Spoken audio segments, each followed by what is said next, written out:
Hello प्यारे दोस्तों, मैं आकाश आप सबका स्वागत करता हूं आपके अपने परिवार श्री राम सन एसएससी क्लास में। दोस्तों, हमारा बीएनटीपीसी के लिए मैथ्स के प्रीवियस ईयर क्वेश्चन कर रहे हैं, जो कि हमारे एग्ज़ाम को या हमारा एग्ज़ाम है यार बीएनटीपीसी को, इसको बहुत ही नेक्स्ट लेवल तक लेके जाएगा। दोस्तों, आप लोग मेरा यकीन कर लीजिएगा, ये क्वेश्चन जो मैं आप लोगों को करवाता हूँ ये आपके एग्ज़ाम में सीधे देखने को मिलेंगे। चलिए, तो हम ज़्यादा बातचीत नहीं करेंगे, चलेंगे सीधे अपने क्वेश्चन पर। क्या कह रहा है हमारा क्वेश्चन, चलिए देखते हैं फर्स्ट क्वेश्चन क्या कह रहा है। कह रहा है दो बसों की गति के मध्य का अनुपात 11:9 है। ठीक है, दो बसों की हमको स्पीड दे दी है। क्या दे दिया है? 11:9। क्या दिया है दोस्तों? हमें दे दिया है 11:9। ठीक है दोस्तों, बराबर ये हमें दो बसों की स्पीड दे दी। अब हमसे कह रहा है यदि दूसरी बस 15 घंटे में 270 किलोमीटर की दूरी तय करती है तो पहले बस की गति, हम मान लेते हैं कि पहले बस की गति है x किलोमीटर पर आवर अपान दूसरे बस की गति। दूसरे बस की गति क्या होती है? चाल बराबर होता है दूरी बटे समय, यानी कि ये आ जाएगा 270/15। ठीक है दोस्तों, हम इसको सॉल्व कर लेंगे और अपना आंसर ले लेंगे। चलिए हम सॉल्व करते हैं। तो हमारे ये जब इसको सॉल्व करेंगे तो निकल के आ जाएगा 11/9 बराबर, इसको सॉल्व करेंगे तो ये आ जाएगा x/18। ठीक है दोस्तों, अब हम इसको 9 को 18 से काट देंगे तो ये आ जाएगा 9 दूनी 18। अब जब हम इसको और सॉल्व करेंगे तो हमारा निकल के आ जाएगा, क्रॉस मल्टीप्लाई करा देंगे तो ये निकल के आ जाएगा x बराबर 11 दूनी 22 किलोमीटर पर आवर। ठीक है दोस्तों, यही हमारा आंसर हो जाएगा। दूसरे बस की स्पीड हमारी निकल के आ जाएगी 11 दूनी 22 किलोमीटर आवर, जो कि हमारा ऑप्शन नंबर डी में हमको गिवन है। यही हमारा आंसर हो जाएगा। दोस्तों, क्या करना है हमें दिया हुआ है कि दो बसों की गति के मध्य का अनुपात। पहला जो हमें दो बसों की अनुपात दिया हुआ है उसको बराबर कर देंगे दूसरी जो हमें स्पीड दी हुई है इनके दोनों की स्पीड से। तो पहली 11/9 इज इक्वल टू पहली बस की गति हमसे पूछ रहा है तो हमने मान लिया यस, और दूसरी की 270/15 से निकाल लेंगे तो 18 निकल के आ जाएगा। यानी निकल के आ गया 11/9 बराबर x/18। तो जब सॉल्व करेंगे ये 9 से 18 दो बार चला जाएगा, क्रॉस मल्टीप्लाई हो जाएगा तो x बराबर 22 किलोमीटर। ठीक है दोस्तों, देख लीजिए आप लोग। फिर चलते हैं नेक्स्ट क्वेश्चन पर। चलिए दोस्तों, हम देखते हैं क्वेश्चन नंबर नेक्स्ट। कह रहा है स्वाति तथा अपर्णा की आयु का गुणनफल 120 है। यदि अपर्णा की 3 गुना आयु स्वाति की आयु से 2 वर्ष अधिक है, स्वाति की आयु ज्ञात कीजिए। हमें स्वाति और अपर्णा दो लोग दिए हुए हैं और उसमें हमें दे रहा है कि उनकी आयु का गुणनफल 120 है, तो हमसे स्वाति की आयु पूछ रहा है। चलिए हम इसको सॉल्व कर ले रहे हैं।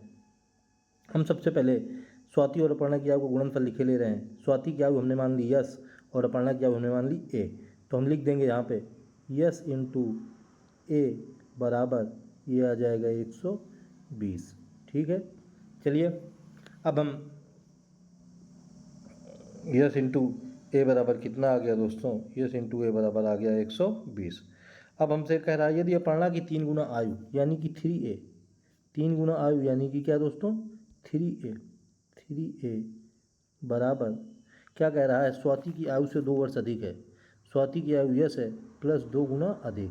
इसको हम मान लेंगे इक्वेशन नंबर फर्स्ट, इसको हम मान लेंगे इक्वेशन नंबर सेकंड। जब हम दोनों इक्वेशन को सॉल्व करेंगे, यहाँ से हम ए की वैल्यू निकाल लेंगे। हमसे स्वाति की आयु पूछ रहा है तो ए की वैल्यू निकल के आ जाएगी यस प्लस 2/3। ठीक है, अब जब हम इसको सॉल्व करेंगे तो हमारा निकल के आ जाएगा यस बराबर कितना निकल के आ जाएगा? यस बराबर निकल के आ जाएगा,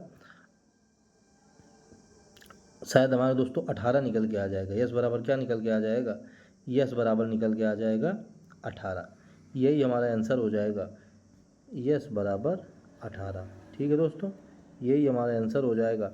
ऑप्शन नंबर ए हमारा बिल्कुल करेक्ट हो जाएगा। अब आप लोग जब ए की वैल्यू इसमें पुट करेंगे यस में, तो ये S into S plus 2/3 is equal to 120 आ जाएगी। जब आप लोग इसको और सॉल्व करेंगे तो ये निकल के बिल्कुल करेक्ट आ जाएगा, यस बराबर 18। यानी कि स्वाति की आयु कितनी निकल के आ जाएगी? स्वाति की आयु निकल के आ जाएगी 18 वर्ष। यही हमारा आंसर हो जाएगा।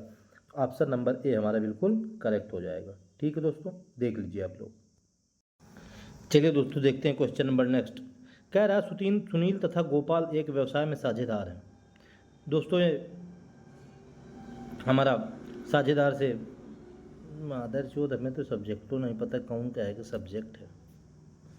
चलिए दोस्तों देखते हैं क्वेश्चन नंबर 3। सुनील तथा गोपाल एक व्यवसाय में साझेदार हैं। सुनील ने 9 महीने के लिए 20,000 रुपये निवेश किए तथा गोपाल ने 12 महीने के लिए 30,000 रुपये निवेश किए। अब हमसे कह रहा है बताइए 60,000 रुपये के कुल लाभ में सुनील का हिस्सा कितना है। ठीक है, चलिए हम सबसे पहले दोस्तों इनका रेशियो निकाल लेते हैं। तो हमारा रेशियो इनका निकल के आ जाएगा, क्या निकल के आ जाएगा, रेशियो बराबर क्या आएगा, रेशियो बराबर क्या, 9 महीने के लिए 20,000 रुपये यानी कि 9 गुणे 20,000, 9 गुणे 20,000 अपान 12 महीने के लिए 30,000 रुपये, 12 गुणे ये निकल के आ जाएगा 30,000। ये 4 जीरो से 4 जीरो चले जाएंगे, ये 2 छक्का 12 आ जाएगा, ये 3 तिरका 9 आ जाएगा, ये 3 दूनी 6 आ जाएगा, यानी कि निकल के आ जाएगा 1/2। कितना रेशियो निकल के आ गया, रेशियो निकल के आ गया 1/2, यानी कि सुनील का हिस्सा 1 है और गोपाल का हिस्सा 2 है। अब हमसे कह रहा है बताइए 60,000 रुपये के लाभ में क्या कह रहा है बताइए 60,000 रुपये के कुल लाभ में सुनील का हिस्सा कितना है। सुनील का हिस्सा दोस्तों, इसलिए क्या सुनील का हिस्सा क्या निकल के आ जाएगा, सुनील का हिस्सा निकल के आ जाएगा 60,000 गुणे 1/, इनका दोनों का ऐड हो जाएगा 1/3, यानी कि 3 से कट जाएगा तो ये आ जाएगा 20, यानी कि निकल के कितना आ जाएगा 20,000 रुपये। कितना निकल के आ जाएगा, 20,000 रुपये निकल के आ जाएगा। यही हमारा आंसर हो जाएगा दोस्तों। कौन सा ऑप्शन हो जाएगा ज़रा आप लोग देख लीजिए और हमें बता दीजिए। 20,000 रुपये, ये हमारा ऑप्शन नंबर डी हमारा बिल्कुल करेक्ट हो जाएगा। ठीक है दोस्तों, कौन सा, ऑप्शन नंबर डी हमारा बिल्कुल करेक्ट हो जाएगा। यही हमारा आंसर हो जाएगा 20,000 रुपये। ठीक है, चलिए दोस्तों देखते हैं अपना क्वेश्चन नंबर 4 यानी कि नेक्स्ट क्वेश्चन। कह रहा है एक वितरण का माध्य 11 है तथा मानक विचलन 5 है, गुणांक भिन्नता का मान ज्ञात कीजिए। गुणांक भिन्नता यानी कि दोस्तों इसको हम इंग्लिश में कहते हैं कोफिशिएंट ऑफ वेरिएशन यानी कि CV। तो हमसे क्या पूछ रहा है, गुणांक भिन्नता यानी कि कोफिशिएंट ऑफ वेरिएंस का मान पूछ रहा है दोस्तों। हमें पता है कि CV का फार्मूला क्या होता है दोस्तों, CV बराबर होता है SD अपान मीन, SD अपान मीन गुणे 100%। ठीक है दोस्तों, क्या होता है SD अपान मीन गुणे 100%। चलिए अब हम इसको देख लेते हैं। हमें SD दोस्तों गिवन है, SD गिवन है हमको 5 मीन हमको गिवन है 11 गुणे 100, यानी कि ये 500/11। तो हम डिवाइड कर देंगे तो ये आ जाएगा 11 चौको 44, यानी कि 6 बच जाएगा, 11 5 55, तो ये निकल के आ जाएगा 45.45%। ठीक है दोस्तों, यही हमारा आंसर हो जाएगा। ऑप्शन नंबर ए हमारा बिल्कुल करेक्ट हो जाएगा। ऑप्शन नंबर ए हमारा बिल्कुल करेक्ट हो जाएगा। दोस्तों आप लोगों को इस तरह का क्वेश्चन ज़रूर से ज़रूर एग्जाम में मिलेगा, क्योंकि ये मानक विचलन पूछता है, कहीं माध्य पूछता है, तो फिर गुणांक भिन्नता पूछता है। एक क्वेश्चन तो 100% ही आना है आपके एग्ज़ाम में। तो आप लोग इस फार्मूले को ज़रा अच्छे से देख लीजिए और अपने क्वेश्चन को सॉल्व कर लीजिए, जिससे कि आपका 1 नंबर पक्का हो जाए। ठीक है दोस्तों, चलिए देखते हैं नेक्स्ट क्वेश्चन। चलिए दोस्तों देखते हैं अपना क्वेश्चन नंबर नेक्स्ट।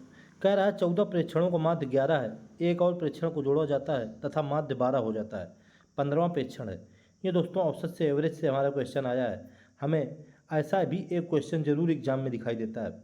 हमें 14 प्रेक्षणों को माध्य दिया है, तो हम इसकी कुल वैल्यू निकाल लेंगे 14 प्रेक्षणों की, तो कुल वैल्यू हमारी कुछ निकल के आ जाएगी। और हम कह रहा है एक और प्रेक्षण जोड़ा जाता है तो नया माध्य 15 हो जाता है, 15वां प्रेक्षण है।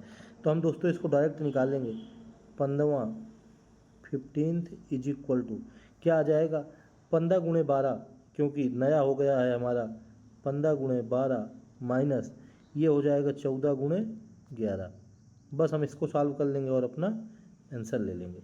चलिए 15 दूनी 30, 15 का नम 15 3 18, 180 आ गया, माइनस 14 का नम 14, 14 का नम 14 कि 4 आ जाएगी दोस्तों, 14 का नम 14 1 15, ये आ गया 154। 180 में हम 54 हटा देंगे तो हमारा निकल के आ जाएगा 26। यही हमारा आंसर हो जाएगा।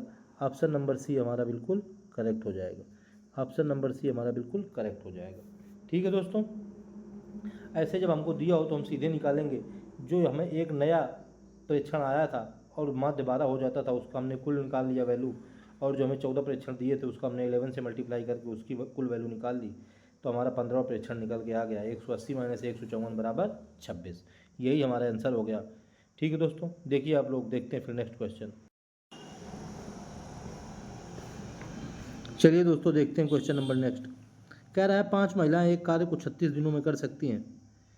यदि एक पुरुष तथा एक महिला की कार्य क्षमता के बीच 3:1 का अनुपात है तो ज्ञात कीजिए कि 5 पुरुषों को समान कार्य को पूरा करने में कितने दिनों का समय लगेगा। ठीक है दोस्तों, हमें दिया है 5 महिलाएं एक कार्य को 36 दिनों में पूरा कर सकती हैं, तो एक महिला यानी कि 1 वुमेन एक कार्य कितने दिनों में पूरा करेगी, तो हम सबसे पहले निकाल लेंगे 1 वुमेन इज इक्वल टू निकल के आ जाएगा 36 गुणे 5 बराबर कितना निकल के आ गया, बराबर निकल के आ गया 180। ठीक है दोस्तों, 180 डेज, 180 दिन लेगी एक महिला काम करने में। तो अब दोस्तों हमसे कह रहा है यदि एक पुरुष तथा एक महिला, मादर चौदह, कह रहा है यदि एक पुरुष तथा एक महिला की कार्य क्षमता के बीच अनुपात 3:1 है। कितना है कार्य क्षमता? 3:1 है। तो कह रहा है बताइए, ज्ञात कीजिए कि 5 पुरुषों को समान कार्य करने में कितने दिनों का समय लगेगा। तो अब हमने एक औरत का भी निकाल लिया, अब हम निकाल लेंगे 1 मैन। तो जब हम 1 मैन निकालेंगे तो हमारा 1 मैन क्या निकल के आ जाएगा, 180 दिन तो औरतें लेती हैं, बटे इनकी कार्य क्षमता 3 है तो निकल के आ जाएगा 60 डे। ठीक है दोस्तों, 60 डे आदमियों के निकल के आ गया। अब हमसे पूछ रहा है कि बताइए समान कार्य को, यानी कि 60 दिन में समान कार्य को कर रहे हैं पुरुष, 5 पुरुष समान कार्य को कितने दिन में करेंगे, इसलिए 5 मैन इज इक्वल टू कितना निकल के आ जाएगा, 60/5 बराबर 12 दिन। कितना निकल के आ जाएगा, 60/5 बराबर 12 दिन। यही हमारा आंसर हो जाएगा। ऑप्शन नंबर ए हमारा बिल्कुल करेक्ट हो जाएगा। कौन सा दोस्तों? ऑप्शन नंबर ए बिल्कुल करेक्ट हो जाएगा। 12 दिन हमारा बिल्कुल सही हो जाएगा। ठीक है, आप लोग देख लीजिए, तब तक हम देखते हैं नेक्स्ट क्वेश्चन।